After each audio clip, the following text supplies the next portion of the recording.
నమస్తే. నేను మీ కుప్ప పద్మిని. ఇన్నాళ్ళు మీ సపోర్ట్‌ని నాకందిస్తూ, మీ ప్రేమని నాకందిస్తున్న ప్రతి ఒక్కరికి కృతజ్ఞతలు.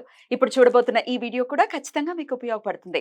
లైక్, షేర్ అండ్ సబ్స్క్రైబ్ చేసి మీ ఇష్టాన్ని అలాగే మీ సపోర్ట్‌ని నాకందించండి. అలాగే ఈ వీడియో పట్ల మీ అభిప్రాయాన్ని కామెంట్ సెక్షన్‌లో కామెంట్ చేసి నాకు తెలియజేయండి.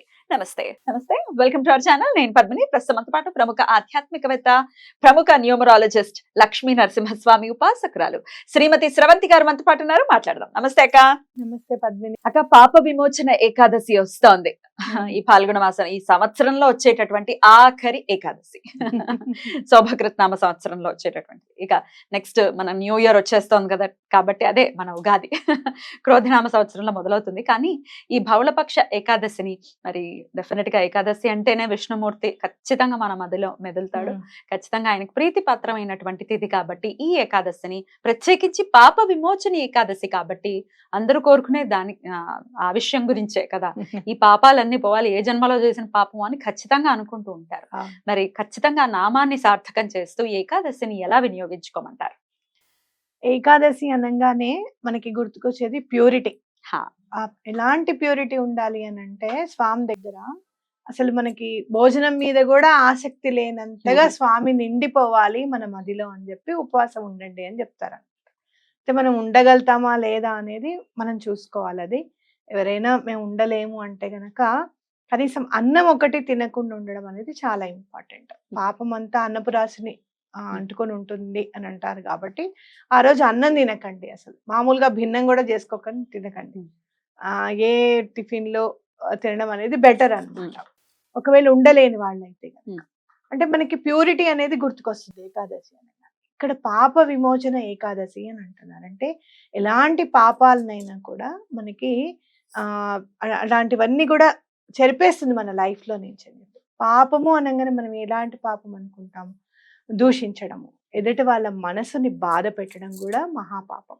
అంటే నోరుంది కదా అని చెప్పి ఇష్టం వచ్చినట్టు మాట్లాడడం. తప్పు చేసినా కూడా అవతల వ్యక్తి తప్పు చేశాడే అనుకో, అతనికి ఇది తప్పు అని నెమ్మదిగా చెప్పగలగాలి.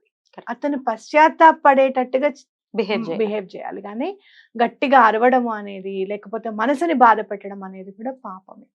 అలాగే డబ్బుని విపరీతంగా ఖర్చు పెట్టడం కూడా మహాపాపం. నా దగ్గర అంతేగా మరి, విపరీతం ఖర్చు పెట్టేయడం కూడా మహాపాపం. ఈ రోజున నీ కుటుంబం ఉంది అనుకో, ఇవాళ నీ కుటుంబం ఉంది అని చెప్పి వాళ్ళ అదృష్టం, ఎవరి అదృష్టం ఉంది నీకు డబ్బు అంతగా వస్తుందో. కుటుంబంలో నలుగురిలో ఎవరికో ఒకళ్ళకి బాగా లక్ ఉండాలి ఆ టైం. దాని వల్లనే నువ్వు సంపాదించుకోగలుగుతున్నావు. అది ఎలా చేయాలి? ఆ డబ్బుని అన్య వాటికి ఖర్చు పెట్టకుండా దైవ కార్యక్రమాలకి కానీ, ధర్మ కార్యక్రమాలకి కానీ డబ్బుని ఖర్చు పెట్టకుండా ఉండడం కూడా మహాపాపం. అయితే నీ కోసం, నీ పిల్లల కోసం దాయకుండా విచ్చలవిడిగా ఇచ్చేమని భగవంతుడు ఏనాడు చెప్పలేదు. కరెక్ట్, అవునా? ఇచ్చేసి ఇప్పుడు నాకు నువ్వేమి ఇవ్వలేదు స్వామి అని కూడా అలా అనమని కూడా అనలేదు స్వామి. నువ్వు సంసారిక జీవితంలో ఉన్నావు అంటే పిల్లల విషయం కూడా పట్టించుకోవాల్సిన అవసరం నీకుంది. ఎంతో కొంత దాయొచ్చు, దాయాలి కోసం. అలాగే ఇంకోటి, అపాత్ర దానం చేయడం కూడా మహాపాపం. ఎవరికైతే ఆ దానం అవసరం ఉందో వాళ్లకు మాత్రమే మనం దానం ఇవ్వాలి. అవునా కదా? ఇప్పుడు ఆల్రెడీ ఒకటి పెళ్ళైపోయింది అనుకో, నేను మళ్ళీ కన్యాదానం చేస్తా అంటే అది కుదరదు. అది అపాత్ర దానం అంటే. పాత్ర నెరిగి దానం చేయండి అని అంటే అదనమాట. అలాగే డబ్బు కూడా అవతల వాడి పాత్రను ఎరిగి వాడికి అవసరం ఉందా లేదా అని చెప్పి, నాకు న్యూమరాలజీ నేర్పించిన సార్ ఏం చెప్పారో తెలుసా? నువ్వెవరికైనా సరే బ్రెడ్ ఇవ్వకు, వాళ్ళకి బ్రెడ్ ఎలా సంపాదించుకోవాలనేది నేర్పించు. సో దట్ నువ్వు ఒక్కరోజు ఇచ్చావనుకో వాళ్ళు ఒక్కరోజే తింటారు. నువ్వు నేర్పించావనుకో సంపాదించడము, వాళ్ళు ఉన్నన్నాళ్ళు సంపాదించుకుంటారు. అట్లా మనం పాత్రను ఎరిగి చెయ్యాలి ఏదైనా కూడా అనేది ఇంపార్టెంట్. ఇలాంటి పాపాలని ఎన్నో చేస్తుంటాం మనం, అవునా? కొన్ని అయితే మొహమాట పడి వాళ్ళు ఎవరైనా ఏమైనా అనుకుంటారేమో మన దగ్గర డబ్బు లేదంటే సరేలే ఇద్దాంలే, మళ్ళీ ఇచ్చేస్తారులే అని అనుకొని పిల్లల్ని ఇబ్బంది పెట్టడమేగా. మనం ఇంకొకళ్ళ దగ్గర వడ్డీ తీసుకొచ్చి వాళ్ళకి వడ్డీ ఇవ్వడం అనేది పొరపాటు. అది కూడా పొరపాటు.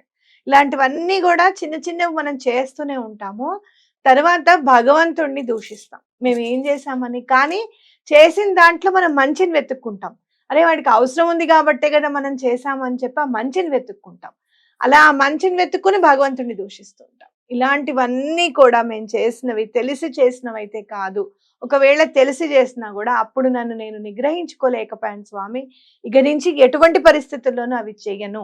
ఈ ఏకాదశి నాడు ఇలా ఉపవాసం ఉండి విష్ణు సహస్రనామం చదువుకొని ఉంటాను. ఎటువంటి పరిస్థితుల్లోనూ ఆ పాపాన్ని సమూలంగా నాశనం చేయగల శక్తిని ఒక్కడికే ఉంది పరమాత్మ, చేయమని చెప్పి భగవంతుని దండం పెట్టుకోవడం అనేది చాలా ఇంపార్టెంట్. అలాగే స్వామిది విష్ణు సహస్రనామం చదివితే గనక అమ్మవారి లక్ష్మి స్తోత్రం కూడా తప్పకుండా చదువుకోవాలని మనందరికీ తెలిసిందే. అయితే ఈసారి పాప విమోచన స్తోత్రము అని ఉంటుంది, పాప నాశన స్తోత్రము అని విష్ణువుది ఉంటుంది. అది చదువుకోండి తప్పకుండా. ఎందుకంటే ఏకాదశి అసలు ఈ ఏకాదశే అది పాపనాశన ఏకాదశి కాబట్టి తప్పకుండా ఆ స్తోత్రం కూడా చదువుకోండి. సో ఆ స్తోత్రాన్ని, పాప విమోచన స్తోత్రాన్ని డిస్క్రిప్షన్ లో మీరు ఒకసారి నాకు పంపించండి, నేను డిస్క్రిప్షన్ లో ఇస్తాను. చక్కగా చూసుకుని చదువుకోవచ్చు కదక్క. చదువుకోవచ్చు. రైట్. కొంచెం కష్టంగా అనిపిస్తుంది చదివేటప్పుడు, మీకు ఎలా అనిపిస్తే అలా చదువుతూ ఉండండి. కరెక్ట్ గా చూసారు కాబట్టి ఒక్కొక్కటి కూడబలుక్కుని చదవడానికి ట్రై చేయండి. లేదు మీరు యూట్యూబ్ లో పెట్టుకున్నా వినొచ్చు, వింటూ చదవండి, అప్పుడు ఇంకా ఈజీగా వచ్చేస్తుంది. అయితే ఏకాదశికి రెమెడీస్ ఏమైనా ఉంటాయి అక్క చేసుకునేవి? ఉపవాసం ఇవన్నీ క్లెన్స్ చేసుకుంటూ రెమెడీస్ ఏమైనా ఉంటాయి? రెమెడీస్ అంటే మీరు చూడండి, ఎప్పుడైనా కూడా 11 దీపాలు వెలిగించడం చాలా మంచిది స్వామి వారికి. ఎందుకంటే మన కర్మ తొలగిపోవాలి, పాపనాశనం అవ్వాలి అని అంటే దీపం వెలిగించడం చాలా మంచిది. అలా మీకు 11 దీపాలు ఇంట్లో వెలిగించడం కుదరదు, పొద్దునే తొందరగా వెళ్ళిపోవాలి అంటే కనుక ముందు రోజు ఏదైనా గుడికి వెళ్ళి నూనెనివ్వండి. స్వామి వైష్ణవాలయాల్లో ఎక్కడైనా కానివ్వండి, అది రాముల వారి ఆలయం కావచ్చు, లేకపోతే వెంకటేశ్వర స్వామిది కావచ్చు, తప్పకుండా నూనెని ఇవ్వండి, లేదా ఒక కర్పూరాన్ని ఇవ్వండి. ఏదైనా వెలిగిస్తేనే కదా మన పాప సంహారం అయ్యేది. కాబట్టి తప్పకుండా కర్పూరం ఇచ్చినా కూడా చాలా మంచిది అన్నమాట. అలా రెమెడీస్ అలా ఫాలో అవ్వచ్చు, దీపం పెట్టుకోవచ్చు, కర్పూరం ఇవ్వచ్చు. అలాగే మనం ద్వాదశి నాడు పారణ చేస్తాం. తప్పకుండా ఎవరికైనా భోజనం పెట్టిన తర్వాతే మనం తినాలన్నమాట. పారణ చేసేసుకొని చక్కగా ఆ టైం బయటికి వెళ్ళి గుళ్ళో ఎవరికన్నా ఇంత పులిహారో ఏదో ఒకటి ప్రసాదంగా ఇచ్చేసి బయట కూర్చున్నాం కూడా ఖచ్చితంగా చేసుకుని ఆ ఈశ్వరానుగ్రహాన్ని పరిపూర్ణంగా మన వాళ్ళు పొందాలని మనస్ఫూర్తిగా కోరుకుంటూ చాలా చక్కగా వివరించారక్క. Thank you so very much. నమస్తే.